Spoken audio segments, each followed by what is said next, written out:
Forgiveness versus fury. Van Jones says Charlie reached out for dialogue. Eric Bolling says I'll stay angry. And Kari Lake draws a hard line. Forgiveness heals the heart, but justice must follow. Take a look at this clip. Deliberately going into places where many people didn't agree with him and encouraging open, free, democratic debate. Prove me wrong was his mantra. And when you watch those debates, he was respectful, he was polite, he tried to help the people on occasion. Why did that guy become this hate figure so detested that a 22-year-old wants to kill him? Well, Piers, I guess I don't completely agree with the whole premise of your question because, this 22-year-old, look, we have this deep problem in this country. It's something that you agree with, Piers. Like, it's very easy for people who have mental health issues to get access to high-powered weapons. And like this kid, this 22-year-old, he wasn't watching cable news. He wasn't listening to Chuck Schumer, probably. He was a 22-year-old. If you look at the amount of hours that this kid was spending on social media, he is like deep in Discord chats. He is deep in text messages with his various friends. He's playing these VR games.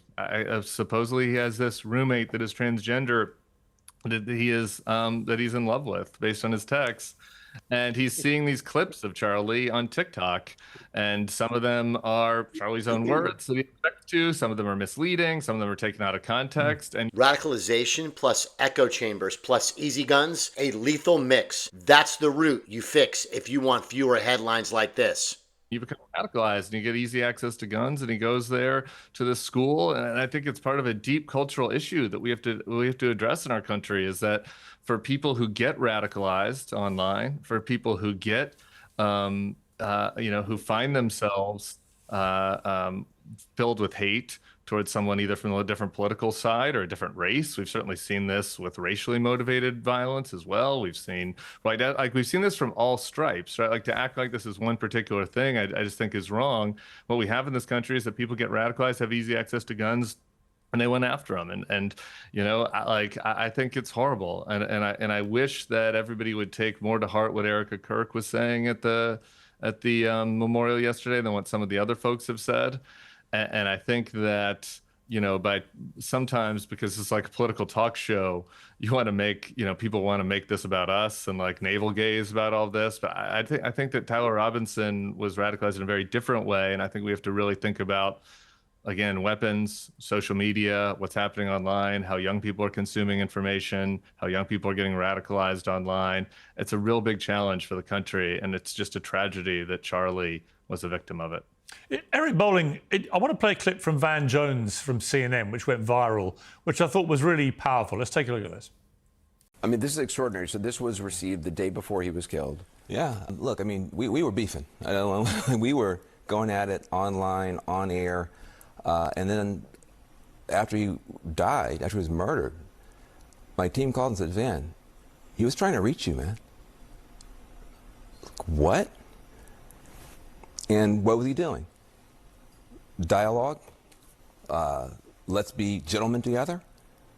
He says, when your mortal enemy reaches for the phone and offers dialogue, that's a political mic drop. This is what actually cools things down, not outrage. Let's disagree agreeably.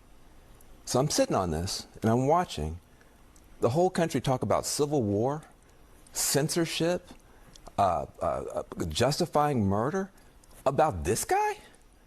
This guy is reaching out to his mortal enemy saying we need to be gentlemen, sit down together and disagree agreeably.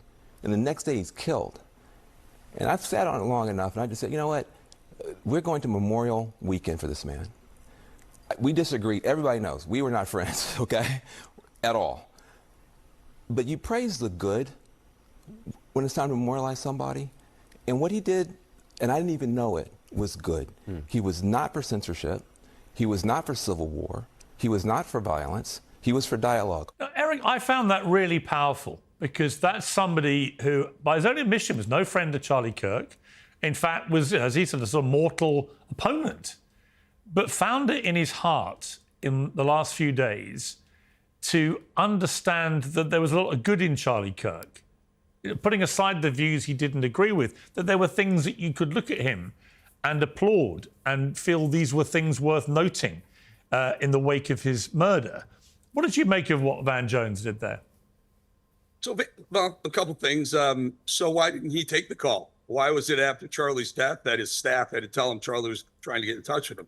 Look, Van Jones happens to be probably the most moderate progressive I know, and that's great. And Charlie maybe was reaching out to try and extend an olive branch. Van Jones is not the rule with the liberal left. The progressive left doesn't position themselves where Van Jones. You know where they position themselves, Piers? They position themselves, and I'm talking about J.B. Pritzker, I'm talking about Jasmine Crockett, I'm talking about Ilhan Omar. The leaders of the Liberal Party, the Democrat Party right now, are positioning themselves as Trump is Hitler. Anyone who follows Trump is a Nazi. They're bigots. They're fascists. The shooter had "Hey Fascist" catch on the bullet casing. I mean, of course they're being radicalized because they're hearing the leaders of the Democrat Party say, "Hey, that guy Trump was in office, and anyone who follows him, they're gonna kill you. They're gonna come after you and kill you, or put you in encampments." Of course, people who are easily radicalized will get radicalized. Van Jones is a sensible liberal. Why didn't he take the call from Charlie Kirk prior to Charlie's death? Maybe he wasn't going to. I don't know yet. I will also push back a little bit on it's time for unity. You know, I lost a child. You go through the stages of grief, right? It's shock, it's misunderstanding, sadness, and anger. When Charlie was killed, I announced it. I was the first one to announce it on air at 4:13 that he was pronounced dead. 4:13 on last Wednesday, a week ago Wednesday. And I will never forget that moment that I didn't pass through sadness or disbelief. Honest and raw. But anger as a strategy freezes growth. It keeps your base loyal while shrinking your tent. I went right to anger. And what I want a certain amount of people who listen to me certainly to understand, I'm angry, I'm going to stay angry, because if we start playing this game of, okay, you did it, progressive lefts, now you want to play nice, you want to say peace, we should come together, kumbaya. Bullshit.